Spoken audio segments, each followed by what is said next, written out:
Assalamualaikum dan salam sejahtera. Ramai antara kita yang menghadapi masalah kencing manis atau diabetes. Sebenarnya penyakit ini bukan semata-mata tentang ubat atau insulin, tetapi tentang bagaimana kita menjaga tubuh, pemakanan dan gaya hidup setiap hari. Gaya hidup moden, makanan segera, minuman bergula, kurang bersenam, semua ini menyebabkan kadar gula dalam darah meningkat.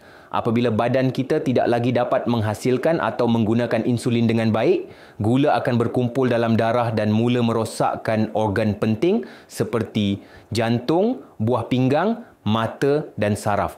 Tapi Alhamdulillah, Allah telah jadikan banyak tumbuhan semula, jadi yang boleh bantu tubuh kita seimbangkan semula kadar gula.